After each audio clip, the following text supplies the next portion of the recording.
In 2013, Mitch Weiss decided to take a path any lesser man wouldn't dare travel. He now finds himself training to become the Midwest's most knowledgeable sports broadcaster. Focusing on Big Ten and Detroit sports teams, he decided to create a dwelling where his training would go undisturbed, a cave. More specifically, the Man Cave. No girls allowed. Mitch enlisted a team of highly sophisticated cavemen into his service to assist him in his tireless search for, well, sports stuff. When they're not sleeping, eating, or, oh yeah, they're analyzing sports as best a caveman can. You have now entered the Man Cave.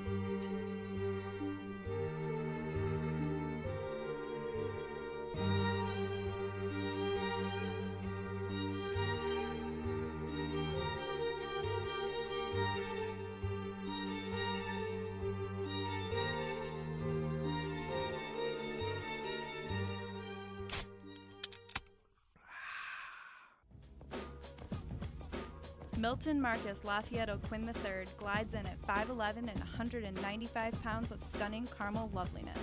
When he's not making the ladies pass out as if he were the black Justin Bieber, this caveman has the daunting task of being the president and only member of the Joey Harrington fan club. He also enjoys candlelit baths while listening to his favorite album, Big Willie Style. Daniel D. Mac McDonald comes in at 6'1 and 200 pounds of silky whiteness. Hailing from the inner city of Bloomfield Hills, he is a simple man with complex thoughts. This caveman enjoys enjoyable things, frequently takes shirtless selfies, and hopes that one day Ryan Gosling will get a tattoo of Sparty on his chest. Sporting a small skeletal structure of 5'9 and 150 pounds, caveman Jason Frank Watson is made up mostly by the roar of his James Earl Jones-like voice. When he is not passionately researching sports, he can be found indulging in candy binges and making bold and biased statements about the Michigan Wolverines. Standing 6 feet tall and weighing in at a svelte 185 pounds, Mitchell Julius Weiss is the alpha caveman. He prefers drumsticks, but still enjoys nice breasts. When he's not managing his multiple fantasy sports teams, he's most likely quoting the movie Top Gun. If you're ever looking for him, there's a good chance he's guzzling down a nice IPA at the local brewery or at the park with his dog Charlie.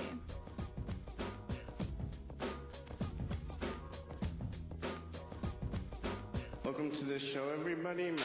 My name is Mitch. And this is the Man Cave. Hey everybody, welcome to Mitch's Man Cave. I'm your host Mitch Weiss, and I'm down here with the Cavemen, Milton, Jason, and D-Mac. It's been a pretty good week for me. What about you guys? You guys have a good week? I had a great week, actually. Thanks for asking, Mitch. Why was it so great, Jay? Well, I went to the Michigan basketball game against Penn State, courtesy of your tickets. Oh, you're welcome. And they won, and they were great seats. Besides that, I've just been working, and, life's good at the moment. Good. My week's been pretty mediocre. Oh, sorry to hear that. Yeah, I'm just working for the weekend, just kind of going through the routine, not enjoying waking up early. I've been a fan of that snooze button lately, so Ooh. hopefully next week I'll turn up and have more energy. You're looking forward to going out this weekend, though, right? Absolutely, working for the weekend, baby. Free Uber cab this weekend? That's right. Just signed up, and my sister invited me to sign up, and since she did that, I got a code. So I got $20, y'all. I'm talking 20 big smackaroos to go, just ride around the city if I want. Where are we going? I want to see if they take us to Chicago with that $20. For $20 to Chicago? I don't know, man. We'll see what they talking about. You might get to I-94 with that, maybe. How was your week, D-Mac? Week's good, man. Just, on that grind, milking that cow to make that cheddar, you know what I mean? So life's good. Michigan State's the top of the Big Ten right now. So, yeah, life's good. How about you, Mitchell? Oh, thank you for asking. Like I said, my week has been actually pretty great. Started a new job with my grandpa, and my landlord redid our kitchen. So I've got brand new kitchen countertops, brand new refrigerator, brand new oven stovetop. So the kitchen's looking real clean. What enticed him to do that? They usually do that in between renters, but you guys are mid-rent right now. Yeah, I think that we have a good relationship, and he wanted to hook us up. And he just wanted to increase the value of his house. And he's probably super excited about the Jim Caldwell hire. He's probably super, super excited about the Jim Caldwell hire. Wah, wah.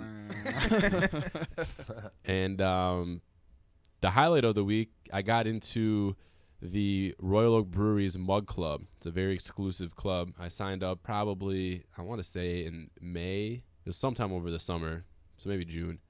But they called me this week and said a spot opened up, and if I wanted to join the Mug Club, I'm welcome. And so what that does is you pay $40 and you get your own, well, I get my own mug that's kept at the bar. It's mine and only mine to use. It's a 20-ounce mug, but you get to fill it up every time you go for the same price or maybe even less than a normal pint price. And then on my birthday, it's all I can drink for free. Wow. So Where is this? This is at the Royal Oak Brewery right here down on yeah. 4th Street. Yeah, that's your spot. That's my spot. Yeah. Is it just like a plain mug, or you like you Well, design it's a you know, clear like, mug that can you has have, the like, Royal Oak Michigan on it? Brewery. No, Yeah. Mitch will bedazzle it for sure. Oh, I'm for sure going to bedazzle it. Rhinestones. Flair. It's clear and it's got the Royal Oak Brewery logo on it, but then you can put stickers and stuff on it. So I'll get a Old English D, I'll get a Black M on there, I'll get some other stuff. Photo going. of Jim Caldwell or something. Maybe some Jim Caldwell stuff going on. Nice. And yeah, I mean, so 40 things bucks are looking up. a year.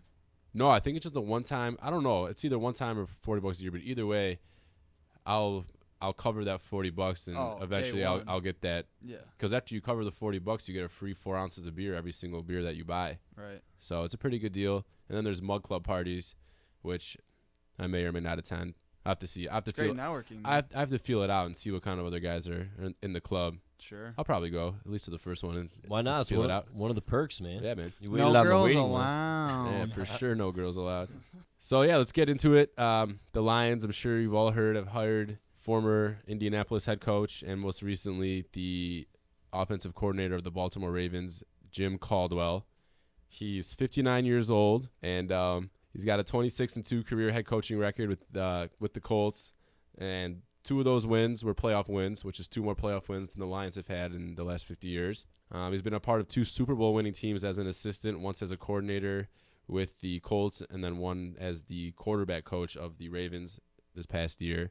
And he's known for coaching up quarterbacks. He arrived in Indianapolis. I think he arrived in Indianapolis after Peyton's 4th year. And in those first 4 years, Peyton was averaging about 20 interceptions a year, and his completion percentage was about 60.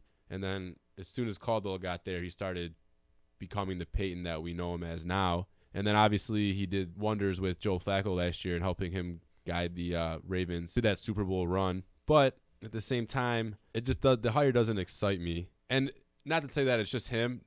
None of the candidates would have really tickled my fancy and excited me. You know what I mean? It's just they're all offensive coordinators and assistants for a reason, because they haven't either been successful head coaches in the past or they haven't gotten that opportunity yet.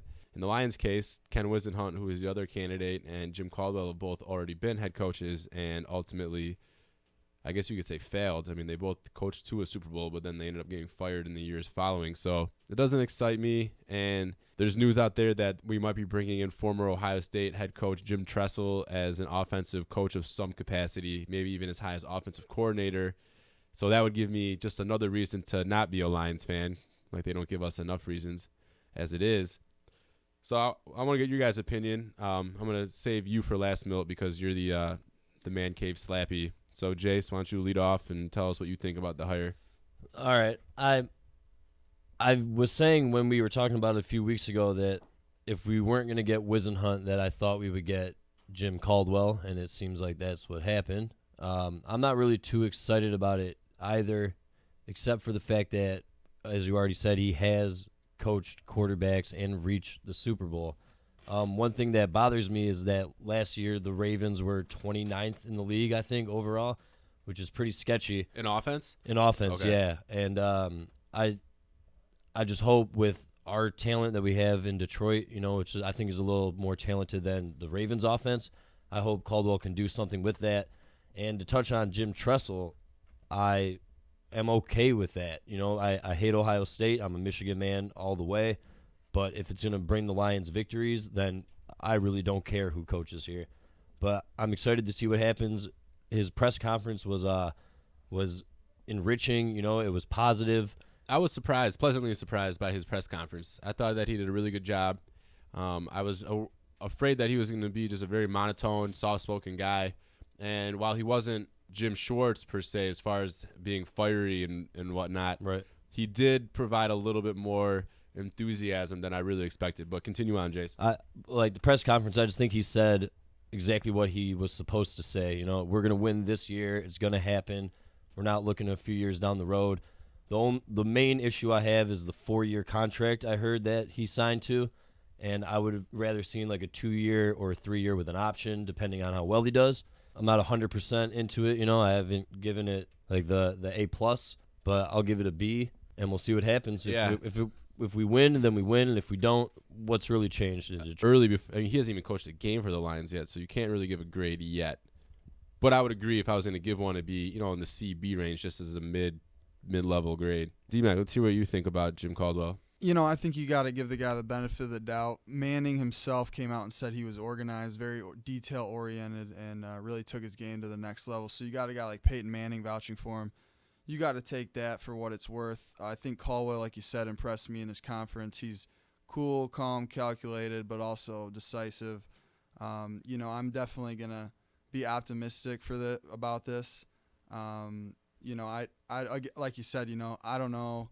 It's like voting for the president, you're going to vote for one or the other. This is not too exciting either. You had 7 head coaches who have all failed elsewhere. Right. But, take Caldwell, he's I think he's underappreciated in his track record. Yeah, I mean, he definitely has that experience in the playoffs that nobody on the Lions has as far as coaches. But, Milt, give it to us. Let's hear what you think. As you could guess, I'm very optimistic. He got rave reviews from Bill Polian, who was former vice executive for the Indianapolis Colts, as well as Tony Dungy. I listened to both their interviews on ESPN Radio, and they just had amazing things to say about the guy. He's a coach that kind of demands respect, but in a way that's not disrespectful to the players, and he's high on accountability. I think, which is something that we really desperately need. Absolutely. I think it'll be more structure, and the way he runs his team is definitely going to show on the field. And I just think that, we made the right move. I know when news first broke that we signed him, there were a lot of haters out there, a lot of people in Detroit that didn't want to hear it. But I think he's going to make everyone eat their words. And his first year under the helm as Lions head coach, we're going to go to the playoffs. Because he said we're built to win right now. That's what you think, or are you saying that because that's what Tony Dungy said? Well, I am Tony Dungy, so I'm going to agree with – no, just kidding. Just kidding. But, no, I agree. I think that first year we're going to playoffs just because we are built to win now. We just need someone who's not a complete knucklehead and likes to give hard handshakes at the end of games. I want to touch on something you said, Milt, as far as the fan base reaction to the hire. It has been largely negative. I think the way that the Lions handled it really set the stage for disappointment as far as the fan base, because they were outspoken about them wanting Ken Wisenhunt, and the fact that they didn't get Ken Wisenhunt in a bidding war. I think the fan base was just disappointed that they didn't increase their bid to get the guy that they wanted and the guy that they had been selling the fan base on. And so everyone kind of looks at Caldwell as a fallback option. The one thing I do like about Caldwell and the hire is that he's an offensive-minded guy. The last 2 coaches that we've had, Schwartz and Marinelli, both defensive guys, and they weren't able to get everything that they could out of Stafford. Me, I'm super fly, super duper fly, super duper fly. Me, I'm super fly, super duper fly, super duper fly. Big Ten basketball season is underway, and Michigan and Michigan State are both undefeated in conference play. Michigan State's 4-0 or 5-0. Michigan's 4-0. We'll start with Michigan. They're 4-0, but 3 of the 4 wins are against the bottom 3 teams. They do have a very nice win at Minnesota, where they played, obviously, without Mitch McGary, and they also played the second half without Glenn Robinson III. So pull off that win at the barn in Minnesota is a pretty good accomplishment. But they're going to face their gauntlet of their schedule coming up. They have games at Wisconsin, which is on Saturday, and then they're home against upstart Iowa, who just recently knocked off Ohio State. And then they will finish that stretch run with a game in East Lansing against the Michigan State Spartans. MSU has close wins over Ohio State and Minnesota, both in overtime. Both home wins and both good wins. They have an upcoming stretch of games where they go at Illinois, which should be a victory. Then they go home against Indiana and Michigan, and then they finish at Iowa. And despite the loss at Indiana, which is a tough place to play for anybody, I'm still going to pick Wisconsin as my Big Ten champ for the regular season, mostly because they only play Michigan State and Ohio State once, and I believe that they're both home games as well. I'll have to double check on that. But that's my main reason, and they've actually been playing very well this year. Their offensive numbers as far as points per game have been through the roof. Usually they're a team that grinds it out, plays very slow tempo, and forces the other team to play at their tempo, and it's a low-scoring game, but they're scoring in the 70s this year. So give me your take, guys. I don't know, Jason, you were at the game. Well, I'll go ahead and talk about it. I'm really excited to see Michigan up at number 2 in the Big Ten, especially after the way they started the year. I know it was all out-of-conference play, but being 6-4 in their first 10 games. Take a picture of the standings because it's not going to last very long. Hey, man, hey. I'm biased, and that's all I can say about it. I'm just happy to see them up there. Obviously, you knew Michigan State was going to be at the top. Ohio State was going to be at the top. Wisconsin was going to be at the top, and I think the biggest surprise is Iowa for sure. Iowa's always expected to be a really good team, especially out of Big Ten and in Big Ten play, but they're mean this year. I just think they are deep at every position. The couple games I've seen, they can just run away with games, and I think that's going to be a tough test for the rest of the Big Ten. But I'm excited. I think it's going to be a close race between the 5 teams I just listed, and you never know what a Purdue or Minnesota might end up doing as the season progresses. And I just double-checked just to clear up what I said earlier, Wisconsin's schedule, and they are, in fact, playing home games against Ohio State and Michigan State, and they don't travel to either place. Mm-hmm. So for the remainder of the season, they have only 3 games against ranked teams, the 2 home games I just mentioned, and then at Iowa. So to me, their schedule should allow them to take care of business and win the regular season title. But, you never know in the Big Ten. D-Mac. Yeah, I mean, Wisconsin is definitely a force to reckon with. I was real surprised at the IU win. IU is IU. We saw what they did last year, but it's a tough place to play. I mean, yeah, exactly. Assembly Hall is definitely not friendly, as a 12th man, if you will, in Seattle, but obviously not to that extent. Mm-mm. But, Michigan, similar thing. We saw what they did last year. They lost 2 key players. McGarry is banged up. He's gone for the season too, so it might as well be 3. Sure. So, Stauskas is great, but Stauskas is a guy who is a great team player. He's not like a Trey Burke or he's not going to stand out and be the guy, even though I've seen him make some unreal plays recently. Well, he's a superb offensive weapon, and his playmaking abilities as far as getting other people involved has improved. Right. But he doesn't have that takeover ability. Right. And, So just looking at the Big Ten as a whole, I really like Michigan State. The thing with Michigan State that I think we're going to get better, no one has seen us play to where we're going to be because of all the injuries. Every other game we have one of our top 6 guys out. We've had even our very reliable Trice. Appling yesterday again got injured. He got injured against Kentucky a bit. We've had Harris sit out. We've had Costello sit out. We've had Payne sit out. Payne's last been dealing night. with that foot, which I think is going to be a nagging injury the rest of the season. I think that affected them last night against Northwestern. Yeah. Only put up, 54 or something? Yeah, it was But 54 to 40. Yeah. But you worry about big guys when they have foot injuries Mm-hmm. because they have so much weight coming down. Even though he's more of a slender guy, but Right. Still at 6'10", he's carrying a lot of weight. Oh, yeah. I trust Izzo to realize he has a great team surrounding Payne. He's going to give him the time he needs to recoup. And, yeah, that's I am worried about not winning the Big Ten this year, but at the same time it comes down to the dance. If Michigan State can win a Rose Bowl and a national title in basketball, man, that's going to do wonders for recruiting, for, team morale, for fan base morale. It would just be unreal for Michigan State as a school. And, I do see Ohio State with Kraft. You can never rule them out. Kraft is an amazing playmaker who is If there was one player in the country that I would want to build a team around this year, it's Kraft. He would be my first pick in the country. I'd hear that quite a bit on ESPN for, everybody touting Kraft. And he's a leader. He's very humble. He never, Appling I like, but sometimes he's a little whiny. You never see that with Kraft, man. Kraft is either fired up, ready to go, if he's not, he won't show you. You know. Right. But Ohio State already has 2 conference losses. Right. So they're going to have to go on a serious run if they want to get in that conversation for a Big Ten championship. Well, sticking to NCAA, I have a little tidbit There about we go. Get in the conversation, kid. but it's about hockey. So Oh, snap. but it's cool. It's Western Michigan's Lawson Lunatics section, ranked best in college hockey. The section is about 1,500 kids, and it takes up half the arena. They compare it to the Cameron Crazy student section at Duke as one of the loudest sections in the country.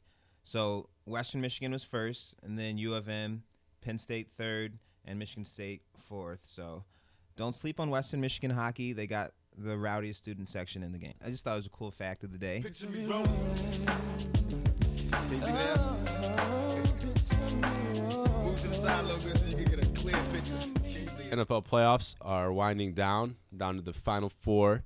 The conference champions will be named after this weekend. I just want to point out that from our projections from last week, our predictions, our picks, Jason Bye-bye. went ahead and made a bold prediction and picked the San Diego Chargers over the New Orleans Saints, and those teams are now in their offseason. It was worth it, man. Sometimes you got to be bold. I didn't want to be the, Seattle, Denver, man. But Everybody the Chargers, says that. Come on, the It's a good thing you Chargers. didn't make another bet with D-Mac. Hey, I I know would- we should have. I wouldn't even bet against that. The Chargers is just come on. Man. Sometimes you got to bet on the hot team in the playoffs. The Chargers are on a long win streak. Phillip Rivers is playing well. Keenan Allen is a stud. And they should have won that game. They could have beat Denver. They had a chance. I don't know why I picked the Saints going into the 12th man, but, sometimes you got to be off the wall. Well, I think the rest of us have both of our teams, right? I have San Francisco over Denver. Milt has Seattle over the Patriots. I forgot who you picked, D-Mac. I have Seattle over Broncos. You have Seattle over Broncos. So we all have a different combo. The one person could win. We could all lose. Or Hey, Make it a little interesting, guys. we should make it a little interesting. that's kind of neat. We all have a different thing. Well, yeah, It's let's kinda do neat. pick the final 2 teams and then. Well, we already the picked our champion. final 2 teams. We'll stick with our picks from last week. Yeah. But now let's make it a little interesting now that we were all in the final round here. Everybody gets to pick their prize. It gets to be under $15, or we'll do under. Let's do a beer. Let's keep it simple. Well, I want a bottle of wine or champagne from you guys, from you fools, All right, so I can fine, no pop it worries. in your face. Sure. All right. Sure. So if Denver wins the Super Bowl, D-Mac gets a bottle of champagne. Yep. If Seattle wins the Super Bowl, Milton gets a. No, I was Seattle. Oh, so you're both Seattle. Yeah, Oh, I you- did pick Seattle to I win had it Seattle all. over Broncos. So you guys, your tiebreaker would be who they Wait, beat. yeah, I was Yeah. gonna Who say they you play? got New England. So, Right. so basically, whoever. So if Seattle beats Denver, you got a D-Mac bottle of wins. champagne. If Seattle beats New England, Milk gets a. Bell's Hop Slam. Oh, Ooh. good a choice. sixer. Nice. A sixer. Only limited. Clyde has a Ooh, I don't know if six-pack. I can do a Sixers are like $17. That's Well, over they- the $15 quota. Yeah. Well, it's 2 because me and Mitch will buy it. Right. Oh, okay. We'll make Jace throw in 2. Wait. I was about to say, let me make it clear. I'm not going to be in this. Why? spending. You already lost. You should be. You Yeah, should be you should be buying stuff paying for the all whole of us for thing. this Well, round. if I knew there was something being bet on it, I might have been a little more realistic with my pick. Oh, so we you just got interesting right now. so you just did that to be. So your boldness is a farce. Jeez. Hey, a flippin' farce. no, farce. I was just being bold. Are you saying J Watt fans can't trust their source anymore? Absolutely because not. He just makes ridiculous. Absolutely not. Instead of Jason Frank Watson, his name is Jason Farce Watson. farce. I don't have a response to that. I'll take it. Maybe I'll throw in $5 then to whoever wins this bet. No, there's no maybe. That's a definite. And I'll give you a I'll maybe be- we'll find out next week. Maybe in 2. As far as my prize, I'll be kind to you guys. When the San Francisco 49ers beat the Denver Broncos, you guys can fill up my fresh new mug at the brewery. Can we do Twice. Once for you and once from you. Let's do Deals. let's do a beer on Seattle beating San Fran, because there's no way San Fran's walking in with Kaepernick's raw arm and raw vision and taking down a Yeah, but his Seattle rawness defense. is sweet. His though. rawness is amazing, but it's not going to take him to the level he wants to be at. He lost in the Super Bowl to Joe Flacco. Yeah, but You can't Harbaugh forget owns that. Pete Carroll. Jim Harbaugh will not lose Dude. to Pete Carroll. I just want everyone out there to know something. When Mitch said you guys can fill up my mug at the brewery, he said you and you. Therefore, I'm left out of that.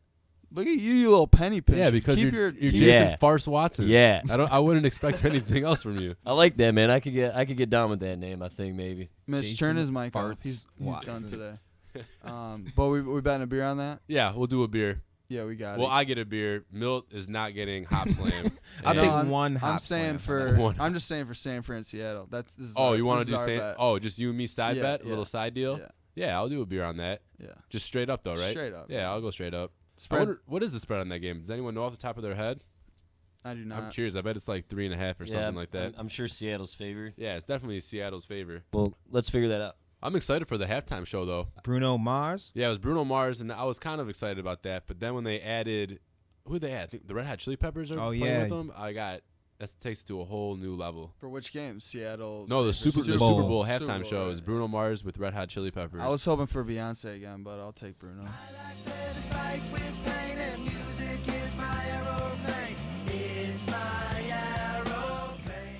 I had a Ketos. question here. It's one of those things where you fill out a bunch of questions and then it tells you where you should live, what city you should live in. And I kept getting Portland. I got Portland too today. Yeah. I took That the one same also? quiz. Yeah. That means you I guys. tried 3 different options too, and every time I got Portland, which That- isn't. I mean, wouldn't mind living out there on the No, that's northwest coast. basically an insult. My uncle lives in Eugene, Oregon. It says it's great. Yeah, Out I have out a there. friend from college that came from Oregon. He said it's awesome. My cousin lives in Portland. Yeah, Yep.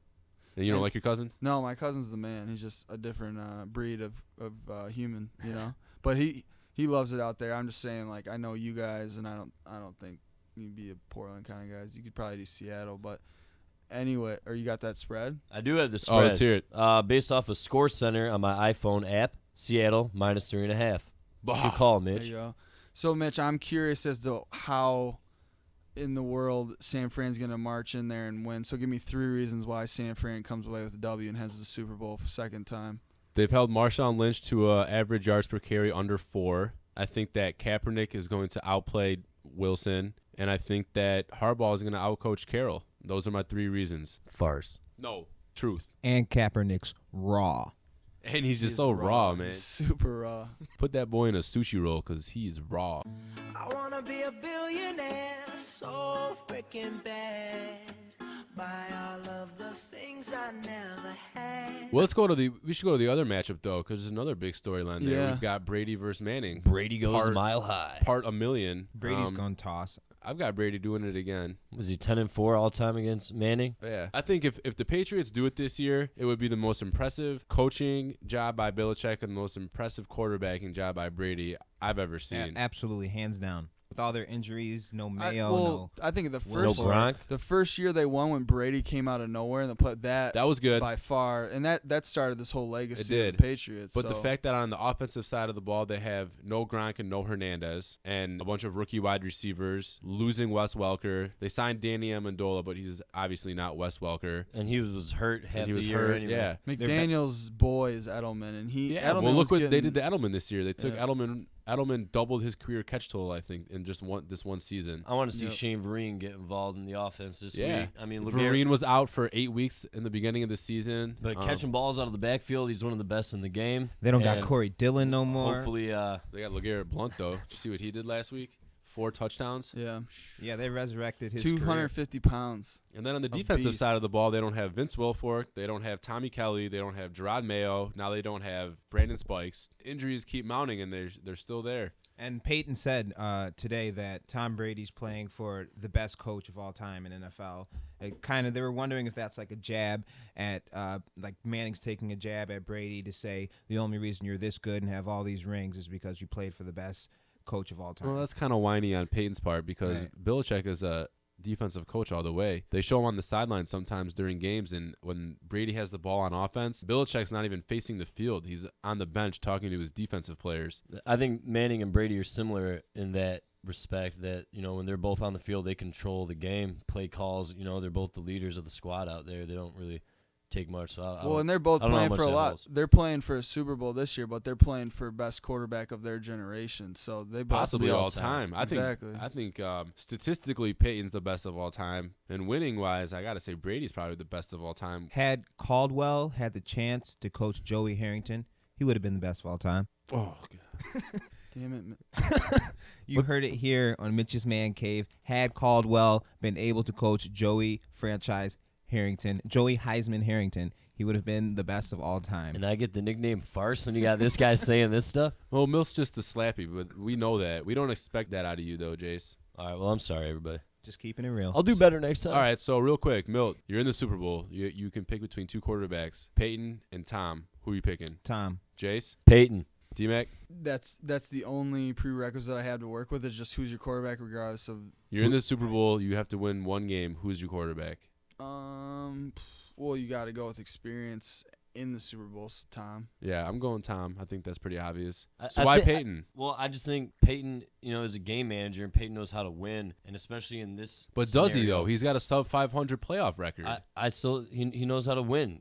I think it doesn't only come down to the quarterback. It depends on your defense, who you're playing, your running back, your wide receiver play. And sorry. No, that's all I have to say about it. I'll take the team over the individual all day, and Brady has always been able to develop a team. Peyton, it's always been Peyton. He has a lot of he has MVPs. And I think he likes that. I think that Peyton's more of a spotlight kind of guy, more so than Tom. Yeah, well, I think Peyton has always been the center of attention, whether he was playing at Tennessee, starting out as a young career in Indianapolis. He's always been the guy. Tom had to earn everything he got, and he always had to have a team around him. Even going back to college, because when he was at Michigan, they tried to replace him with Drew Henson. Exactly. Right. So he had to earn everything he's ever gotten. He knew he couldn't do it by himself, whether it was just talent or whatnot. But the guy knew that he knew where he wanted to be, and he knew in order to get there, he needed guys. He needed to surround himself with guys that were winners, and he had to work with what he had. Well, that's going to do it for this episode of Mitch's Man Cave. Thanks for tuning in, and you may now exit the Man Cave.